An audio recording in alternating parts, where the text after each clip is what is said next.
Brad Treliving bolsters the Maple Leafs blue line and the goaltending on the first day of free agency. Hey everyone, welcome to Inside the Leafs. Rob Wong, joined alongside by Toronto Sun Maple Leafs writers Lance Hornby and Terry Koshan. And guys, he's talked about wanting to augment the defense core, and Maple Leafs GM Brad Treliving did just that on the first day of NHL free agency, signing Chris Tanev to a 6-year deal, Oliver Ekman-Larsson to a 4-year deal, and towering right shot defenseman Yanni Hakanpää to a 1-year contract. We'll get to OEL in a second, but Terry Brad Treliving finally gets his man in Chris Tanev. What did you make of the term and AAV, and where do you think he slots in? Term is too long, but you had to do it for the AAV, so that's fine. We know that Chris Tanev will not be playing for the Maple Leafs at the age of 40, let alone probably 38 or 39, given the way he plays. That doesn't matter. The next few years, if he provides what he did and has for the Flames and most recently with the Stars, the Leafs have got a really good shutdown defenseman here. We assume that he's going to play with Morgan Riley. We'll see how that all shakes out in training camp and the preseason, what Craig Berube wants to do with them. But I like the signing. There was a reason why Chris Tanev was coveted across the league. You know, Treliving jumps on that and gets his rights, of course, to have those the ability to negotiate. And he would have been signed at 12:01 by somebody else, if not the Leafs. So I like the signing. It's exactly what they needed. That type of grit and not even a real physicality thing, but just the way he plays. I mean, throwing himself in front of everything and the shutdown type. So good signing. I think the Leafs are gambling too that he has a comfort level here at home. He wanted to come back and play in this area. He's from East York, but stop if you've heard this one before about a guy coming back to Toronto who had a lot of who was going to embrace it fully. Sometimes it's not for everybody. I think this guy is pretty down to earth though, and as Terry said, he seems to know the Toronto culture very well. He's good buddies with a lot of players on the team already. He's trained with people up north with Gary Roberts, that kind of thing. I think he knows the area, knows the team, knows the expectations, and he'll be an easy guy to for the fans to embrace. It's Toronto, and they love blue collar players, and this guy is certainly filling the bill in many ways. I'm with Terry. It's a little too long on the term, especially the way, as you say, the way he plays. It's going to take a demand on him physically, and hopefully he's still got a lot left come playoff time, because that's really what the Leafs got him for. Well, Lance, it wasn't too long ago that Oliver Ekman-Larsson was seen as a number one defenseman in Arizona. It wasn't too long ago he was getting bought out by the Canucks, but he did find his game in Florida last season, ultimately winning a Stanley Cup. How do you think he fits on this team? Well, first of all, I got to note something that this is the second time in 3 years the Leafs have taken somebody from a Stanley Cup champion with a hyphenated name. If you remember Nicolas Aube-Kubel, so hopefully they're getting it right this time, that he can help in that regard. But I'm sure they got him for many other reasons. This is a guy Brad Treliving's quite familiar with from Phoenix, going back a long way. They have a history there. And he does, as Treliving said, tick many boxes for the Maple Leafs. Play both sides. They'll be possibly a good partner for Timothy Liljegren. Brings a lot to the table, and all the Stanley Cup stuff notwithstanding. So I think pretty good pickup for him. Again, it comes at a cost, but if he's playing a big role come playoffs, not too many people are going to complain.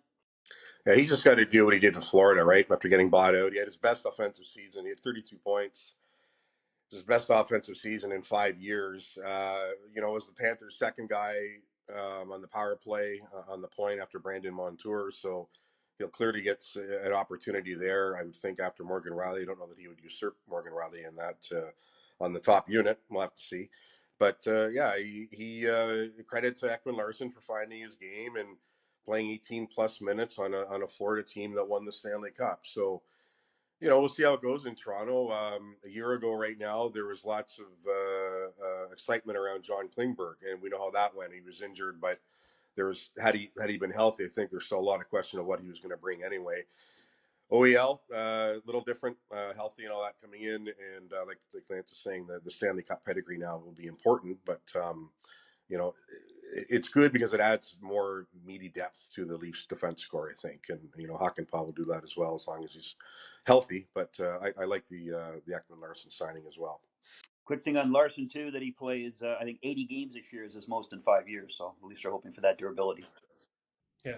And as Roger Living said, he'd rather have too many defensemen than not enough. So he's definitely stockpiling the blue line at this moment. Lastly, he also gets another member of that cup-winning Panthers team, and Anthony Stolarz.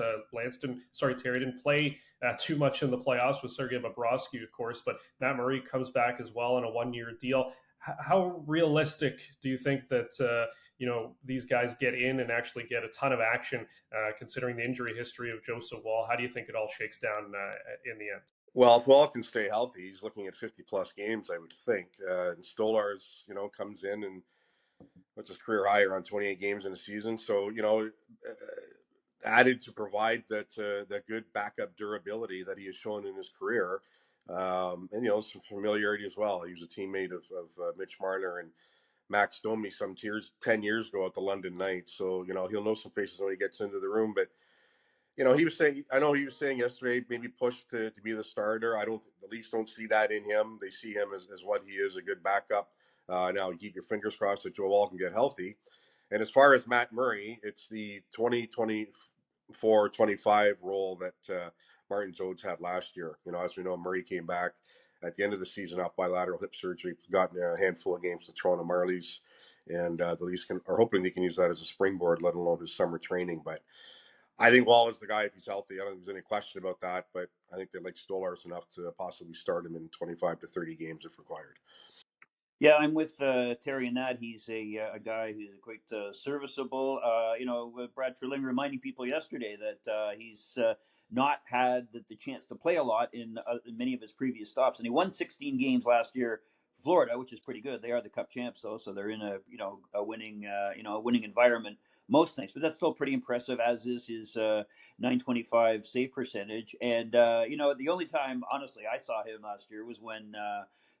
Eyeball test was when he had to mop up for Bobrovsky in the final. I thought he played pretty well on a night when Edmonton was rocking and rolling and trying to run up the score against him. I thought he played okay just in that one small snippet. But I think, tall goalie, he's good. I think he's going to be that mentor for Wall that they hoped Murray would be and still might be in a limited role. But, at 32, he's not old. I think, and stranger things have happened. You remember with a lot of other Leaf goalies in the last few years who became the de facto number one for injuries or whatever reason. So, a good depth move. Well, still early days of the off season, but a nice start for Brad Treliving and company. As always, leave your thoughts in the comments section below. For Lance Hornby and Terry Koshan, I'm Rob Wong. Thanks for watching, and we'll talk to you next time.